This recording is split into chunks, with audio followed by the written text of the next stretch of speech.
ऐबक की मृत्यु हो गई, उसके बाद अगला शासक जो होता है उसका नाम रहता है आराम शाह। कौन होता है? आराम शाह। आराम शाह किसका बेटा रहता है? ऐबक का ही बेटा रहता है, मस्त। ऐबक का बेटा रहता है। लेकिन ये जो होता है योग्य नहीं रहता है उतना, मतलब योग्य नहीं रहता है, एक शासक के रूप में उतना योग्य नहीं रहता है कि क्या करे, शासन कर पाए। तो क्या होता है कि यहाँ पे जो इल्तुतमिश था, इल्तुतमिश क्या करता है कि इस आराम शाह को क्या करता है, हटा देता है और खुद क्या बन जाता है, शासक बन जाता है। इल्तुतमिश किसको हटाता है? आराम शाह को हटा देता है और खुद क्या बन जाता है, शासक बन जाता है। यानी अब कौन आएगा? इल्तुतमिश आएगा। पहला है ऐबक, ऐबक की मृत्यु हो गई तो इसका बेटा है आराम शाह। आराम शाह को कौन हटा देता है? इल्तुतमिश हटा देता है और खुद क्या बन जाता है, इल्तुतमिश शासक बन जाता है, राजा बन जाता है। देखिए इल्तुतमिश जो था ना कि ये यूपी में बदाऊं जगह है, दिल्ली के ही बगल में है। तो बदाऊं का क्या था? सूबेदार था। क्या था? सूबेदार। यानी वहाँ का सूबेदारी वाला जो था, ये बदाऊं के सूबेदार था। सूबेदार का मतलब क्या था? सूबे का मतलब क्या होता है? स्टेट होता है। और वहाँ पे जो रहता है हेड, यानी स्टेट का हेड। तो यूपी में बदाऊं जो जगह था वहाँ की क्या था? सूबेदार था। जब इसको मालूम चला कि यहाँ पे जो आराम शाह जो है क्या बन गया है, शासक बन गया है, लेकिन ये समझ गया कि जो आराम शाह इतना योग्य नहीं है कि एक शासक के रूप में इतने योग्य नहीं था कि वो क्या कर पाए, शासन कर पाए, शासन चला पाए। इस वजह से वहां से यूपी के जो बदाऊं था वहां से सूबेदारी छोड़ के आया इल्तुतमिश और आराम शाह को क्या कर दिया, हटा दिया और खुद क्या बन गया, शासक बन गया।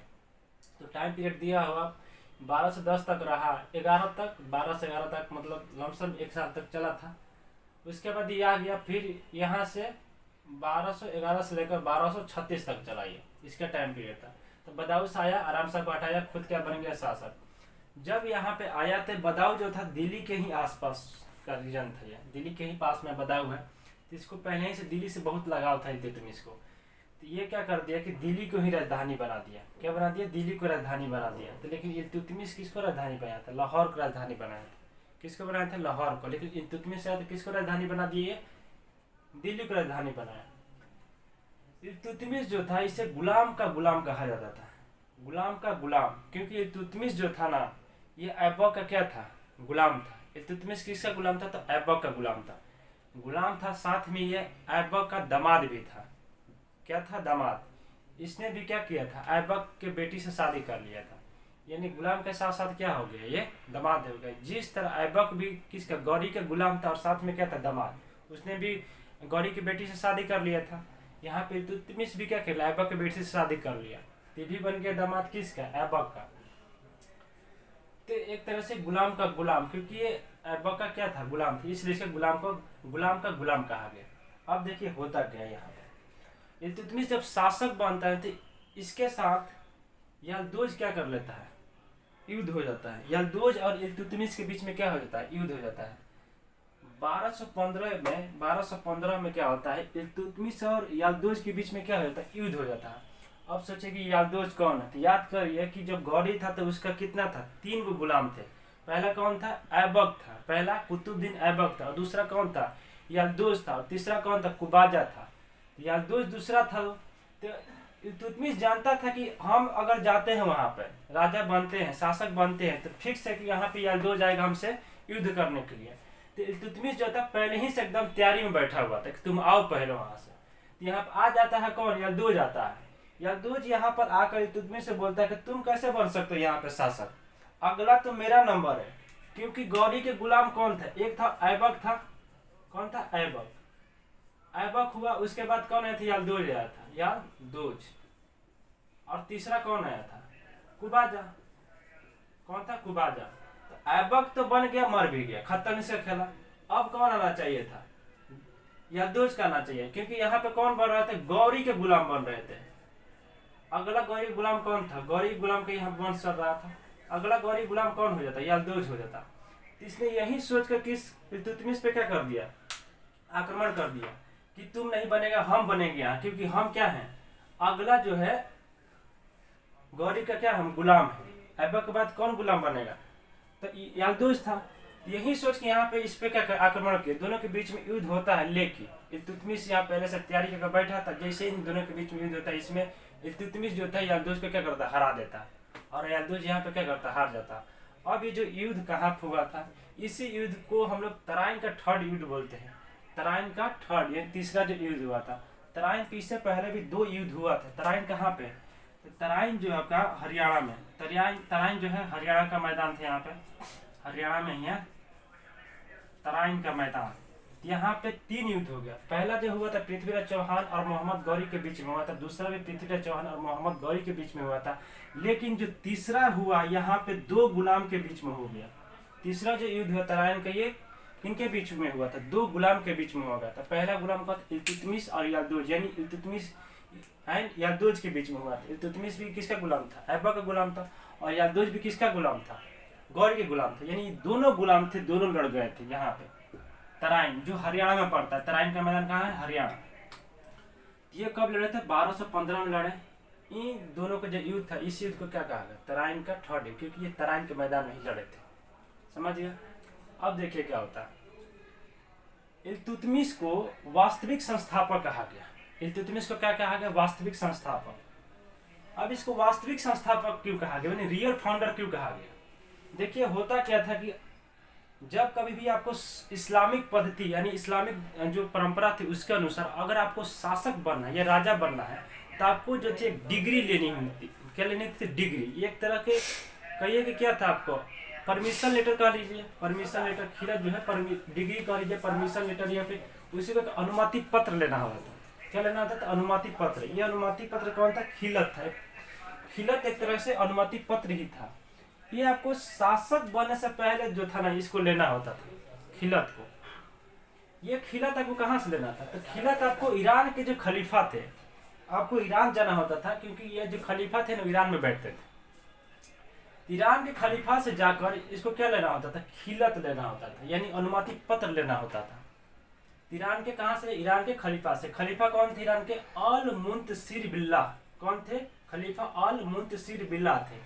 खलीफा किसको कहते हैं? खलीफा जो होते धर्म गुरु होते हैं। धर्म गुरु जो इस्लामिक धर्म होते हैं ना, इस्लाम धर्म के जो बहुत बड़ा जो ज्ञाता होते हैं, जिनको धर्म के बारे में गहरा नॉलेज, एक डीप जो नॉलेज होता है, उनको खलीफा बोला जाता है। उन्हीं धर्म गुरु लिखे हुए हैं। हिंदू धर्म में भी होता है, जैसे शंकराचार्य थे, इनको क्या हिंदू धर्म में बहुत बड़ा डीप नॉलेज, एक गहरा नॉलेज था, ठीक है, ज्ञान था उनको, तो वो होता है। इसी तरह इनको भी धर्म जो गुरु थे, इनको भी एक तरह से डीप नॉलेज था इस्लाम धर्म में। तो खलीफा ये बैठते कहाँ थे? तो ईरान में बैठते थे। कहाँ बैठते थे? ईरान में। तो जब आपको शासक बनना था, आपको जाना पड़ता था ईरान। ईरान के खलीफा से क्या लेना पड़ता था?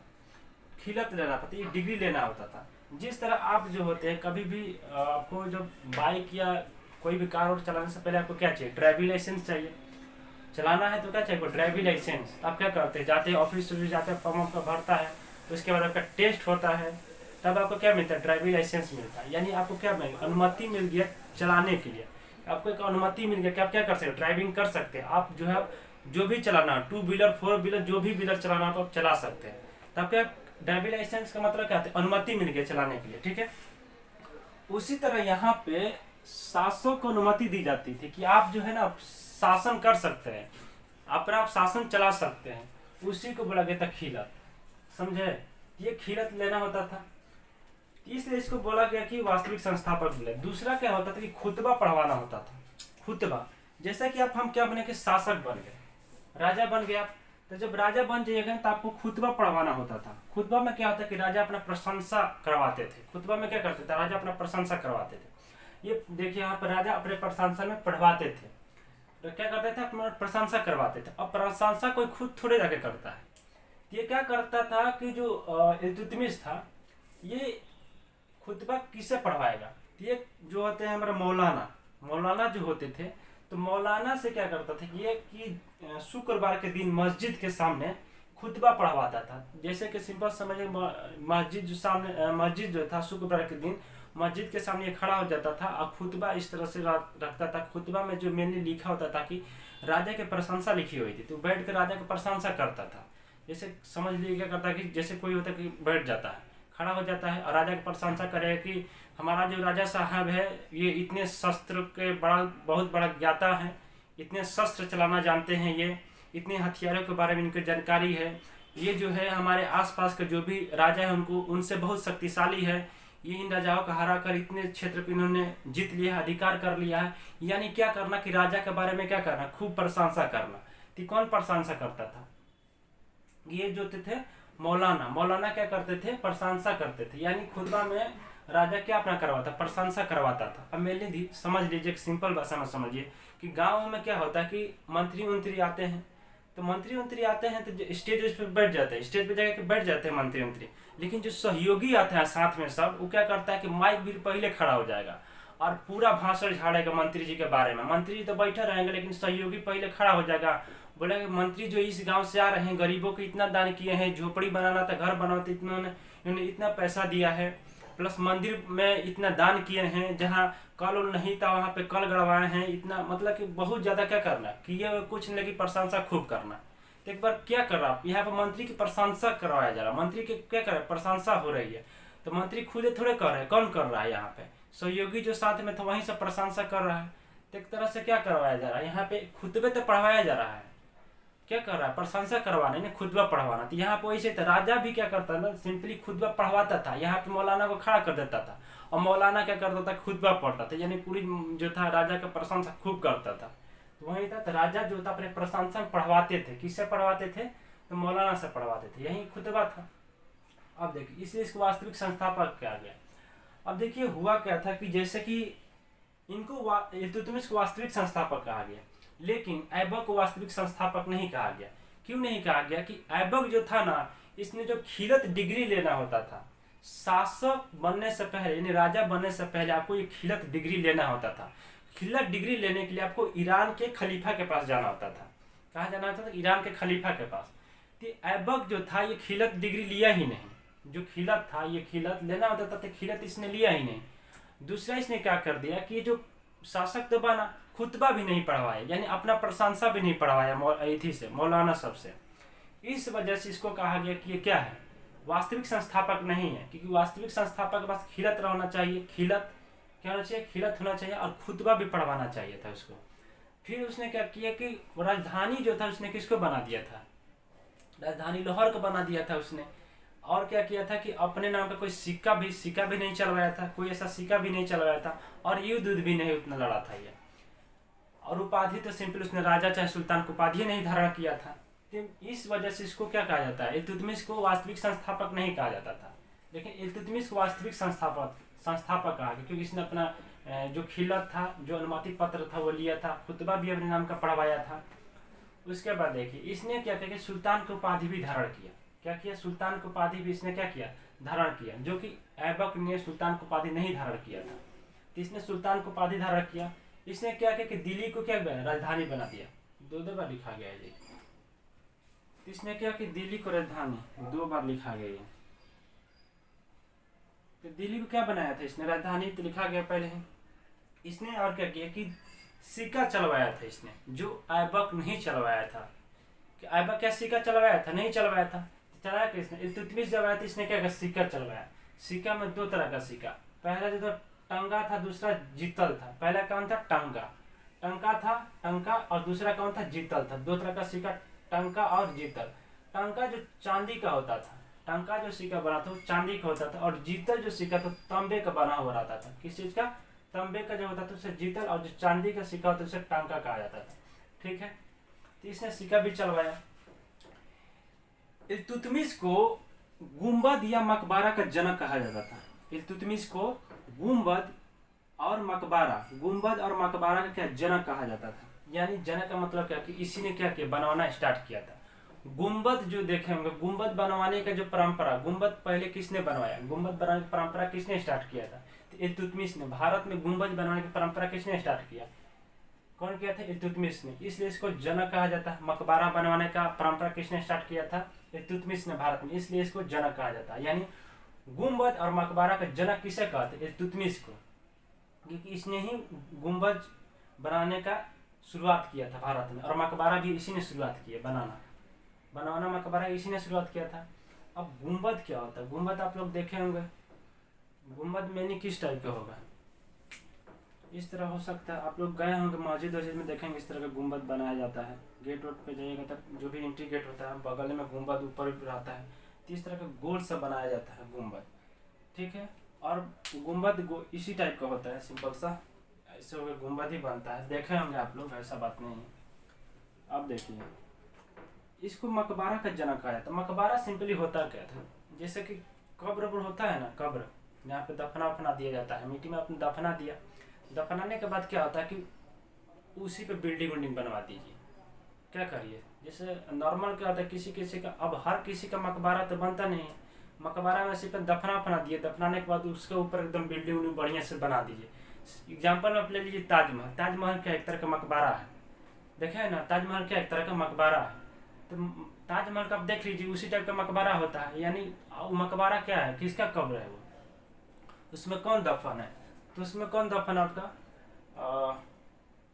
क्या कहा जाता है, शाहजहां की जो बीबी कौन थी, मुमताज। मुमताज कौन थी, उसी में दफन है, तो मुमताज के एक तरह से क्या है, कब्र है। मुमताज भी उसी में है, शाहजहां भी उसी में है, इन दोनों का क्या कब्र है, ये एक तरह से कब्र है, उसी पे बनाया गया ताजमहल। ताजमहल क्या एक तरह का मकबरा है। तो इसमें कौन है दफन, इसमें आपका शाहजहां है और मुमताज है।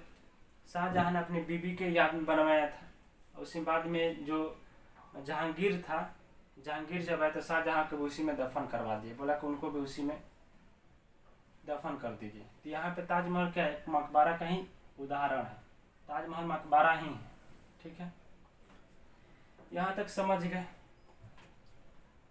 उसके बाद देखिए कि इल्तुतमिश के बेटे थे जिनका नाम था रुकनुद्दीन। रुकनुद्दीन जो था ना, बहुत ही आयास टाइप के इंसान था, दिन भर एकदम शराब में धुत रहता था, नाशा में धुत रहता था, और अयाशी इसमें भरी हुई थी, पूरा आयास टाइप के इंसान था रुकनुद्दीन। इस वजह से जो इल्तुतमिश जो था, इसको रुकनुद्दीन को बोला कि हमारा उत्तराधिकारी नहीं होगा, मतलब कि अगर हम मर जाते हैं तो यह शासक नहीं बनेगा, क्योंकि अयास टाइप का था, इसको बनाना ही नहीं चाह रहा था इल्तुतमिश। इल्तुतमिश की बेटी भी थी जिसका नाम था रजिया सुल्तान। इल्तुतमिश की बेटी का नाम क्या था, रजिया सुल्तान। तो इल्तुतमिश ने अपनी बेटी को ही उत्तराधिकारी घोषित कर दिया था। इल्तुतमिश जब था तो इल्तुतमिश ने अपनी बेटी रजिया सुल्तान को क्या कर दिया था, उत्तराधिकारी घोषित कर दिया था। उसने कहा कि जब मेरी मौत हो जाती है, मेरी मृत्यु हो जाएगी, तब जो मेरे बाद जो शासक बनेगा वो कौन बनेगी, रजिया सुल्तान, यानी रजिया सुल्तान क्या बनेगी, शासिका बनेगी। तो अपने जीवन में ही जब ये जीवित था तो इल्तुतमिश ने रजिया सुल्तान को उत्तराधिकारी घोषित कर दिया था। अब देखिए उसके बाद इल्तुतमिश ने सलाहकार परिषद या मंत्री परिषद बनवाया था। क्या बनाया था, मंत्री परिषद। 40 तुर्क सरदार, ये अब सरदार जो सब तुर्क वाले थे, अभी इसको पंजाब वाला सरदार जी को मत समझ लीजिएगा। तो यहाँ पे तुर्क सरदार, क्योंकि मेनली ये सब कहाँ से आए थे, तुर्क वाले क्षेत्र से आए थे, तो दरबार में होगा कौन, ये सब तो तुर्के वाले थे। तो 40 तुर्क का एक ग्रुप बनाया, उसी को बोला गया कि मंत्री परिषद। इसमें कितने मंत्री परिषद में कितने थे, तो 40 तुर्क सरदार थे, क्योंकि मेनली सब कौन थे दरबार में, सब तो तुर्के थे लोग। तो उन्हीं का 40 तुर्क का क्या बना दिया, मंत्री परिषद बनवाया। तो कौन बनाया, इल्तुतमिश ने 40 तुर्क का क्या बनाया था, मंत्री परिषद बनाया। ये मंत्री परिषद आने वाले समय में बहुत ही घातक सिद्ध होंगे रजिया सुल्तान के लिए खास करके। उसके बाद देखिए इल्तुतमिश ने न्याय पाने के लिए, इल्तुतमिश ने न्याय पाने के लिए क्या किया था, लाल वस्त्र प्रथा चलाया था। लाल वस्त्र प्रथा यानी न्याय मांगने के लिए, न्याय पाने के लिए लाल वस्त्र प्रथा। लाल वस्त्र प्रथा में क्या होता था मेनली कि जिस किसी को अगर न्याय नहीं मिलता है, अगर किसी के साथ न्याय नहीं होता, उसको न्याय नहीं मिलता है, तो जुम्मे के दिन यानी शुक्रवार के दिन नमाज पढ़ने के बाद मस्जिद के सामने लाल वस्त्र पहनकर अगर आप खड़े हो जाते हैं, तो जो वहाँ के प्रजा होगी वो समझ जाएगी कि आपके साथ जो है अन्याय हुआ है, आपको न्याय नहीं मिला है, और आपको न्याय दिलाने के लिए आपके साथ आ जाएंगे, आपके साथ आ जाएंगे, आपको क्या करेंगे, आपकी सहयोग करेंगे, आपकी सहायता करेंगे, ताकि आपको क्या मिल जाए, न्याय मिल जाए। तो ये न्याय पाने के लिए ही व्यवस्था थी लाल वस्त्र प्रथा जो था। इसमें लाल कपड़ा पहन लीजिए, जुमे के दिन यानी शुक्रवार के दिन आप नमाज पढ़ने के बाद जाके कहाँ पे खड़ा हो जाइए, मस्जिद के सामने खड़े हो जाइए। इससे लोग जान जाएंगे कि आपके साथ अन्याय हुआ है, और आपको न्याय दिलाने के लिए आपके साथ लोग आएंगे, आपको न्याय दिलाएंगे। तो लाल वस्त्र प्रथा क्या था, तो न्याय पाने के लिए एक तरह का परंपरा था, ठीक है। अब देखिए क्या होता है कि इल्तुतमिश ने एकता व्यवस्था भी लाया था। क्या बोलता है, एकता व्यवस्था। एकता व्यवस्था क्या होता था कि वेतन के बदले भूमि। मान लीजिए एकता व्यवस्था में नहीं होता क्या था कि जो आपको सैलरी मिल रही थी, जो पैसा आपको दिया जा रहा था, उसके बदले आपको जमीन दिया जाएगा। मान लीजिए आपको 10,000 सैलरी थी, 10,000 आपको रुपये मिल रहा था सैलरी के रूप में, तब क्या किया जाएगा कि 10,000 के ही अनुसार आपको 10,000 में जमीन दे दिया जाएगा। 10,000 में जितना जमीन आएगा आपको क्या कर देगी, जमीन दे दिया जाएगा। 10,000 रुपये के बदले आपको उतना जमीन दिया जाएगा। तो वेतन के बदले क्या दी जाएगी, भूमि दी जाएगी। यानी जो भी अधिकारी थे, जो भी काम कर रहे थे दरबार में, जो अधिकारी थे, उनको क्या दिया जाएगा, पैसे के बदले क्या दी जाती है, भूमि दी जाएगी, जमीन दी जाएगी। तो एकता व्यवस्था में क्या किया था, तो वेतन के बदले भूमि, यानी आपको पैसा नहीं मिलेगा, जितना आपको पैसा मिलता था ना उसी के अनुसार आपको जमीन दे दी जाएगी। यही एकता व्यवस्था था। ये एकता व्यवस्था जो था इल्तुतमिश ने क्यों लिया, क्योंकि जब इसने सिक्का जो चलवाया था ना, तो सिक्का चलवाया तो इसके समय जो चांदी और तांबा का क्या क्या अकाल पड़ गया, मतलब कमी पड़ गई इसके दरबार में। सोचा कि करे तो क्या करे, हमारे पास तो सिक्का का सब घट गया, चांदी उंदी घट गया है, तांबे भी घट गया, तब सिक्का बनवाए तो बनवाए कैसे।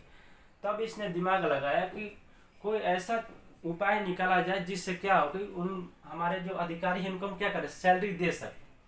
तो इसने क्या किया था कि थोड़ा सा इतिहास पलटा पीछे जाके, इसने जब पढ़ा तो इसको, जब इस सतवाहन काल में, जब इस सतवाहन के शासक को पढ़ा तो उसमें जिसने देखा कि यहाँ पे तो जो सामंती व्यवस्था था, सतवाहन काल में सामंती व्यवस्था आई थी, उसी सामंती व्यवस्था को इसने क्या कर दिया कि उर्दू में एकता व्यवस्था कर दिया था। सामंती व्यवस्था किसने क्या कर दिया था, एकता व्यवस्था, उर्दू में एकता व्यवस्था कर दिया। सामंती को ही उर्दू में एकता कहा जाता है।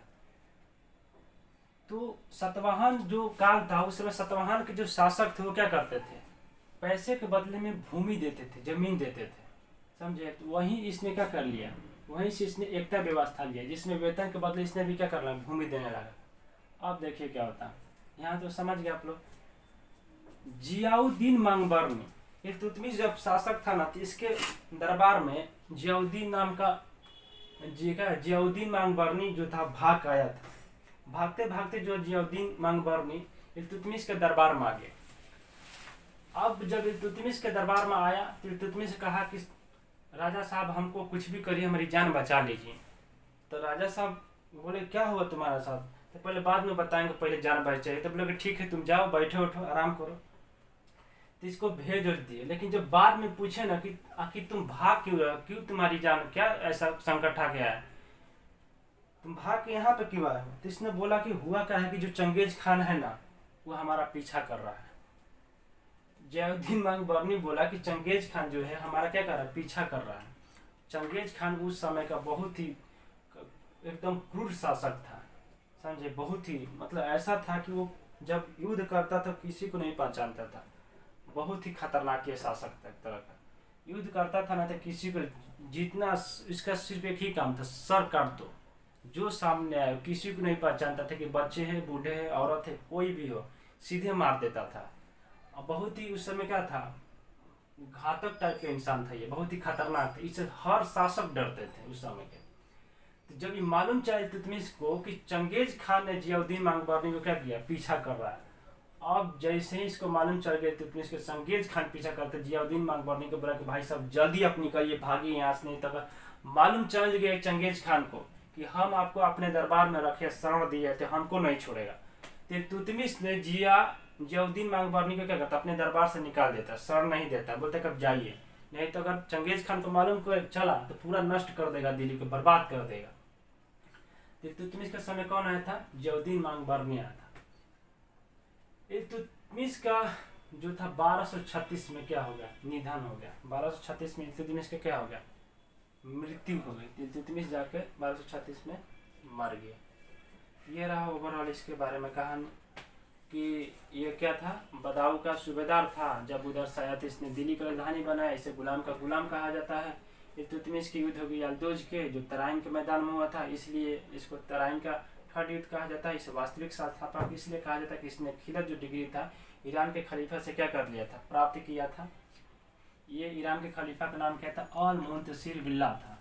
इसने क्या किया, जब शासक बने इसने खुतबा भी पढ़वाया था, यानी राजा अपने प्रशंसा में पढ़वाते थे मौलाना से। उपाधि भी इसने धारण किया था सुल्तान का। सिक्का भी चलवाया, 2 सिक्के थे, टांका और जीतल। टांका चांदी का होता था और जीतल तांबे का होता था। इसे गुंबद और मकबरा का जनक कहा जाता है, क्योंकि इसी ने ये क्या किया था, भारत में गुंबद और मकबरा बनवाना स्टार्ट किया था। ठीक है, इसके पुत्र थे, बेटे थे रुकनुद्दीन, जो कि बहुत बड़ा अयाश टाइप का इंसान था। बेटी थी रजिया सुल्तान, जिसको इसने अपने जीवन काल में ही उत्तराधिकारी घोषित कर दिया था। इसने 40 तुर्क सरदारों का एक मंत्री परिषद बनाया था। न्याय पाने के लिए इसने लाल वस्त्र प्रथा परंपरा चालू किया था। इसने क्या किया था कि वेतन के इसने एकता व्यवस्था शुरू किया था। इसके समय में जो था पैसे जो थे चांदी और तांबे की कमी हो गई।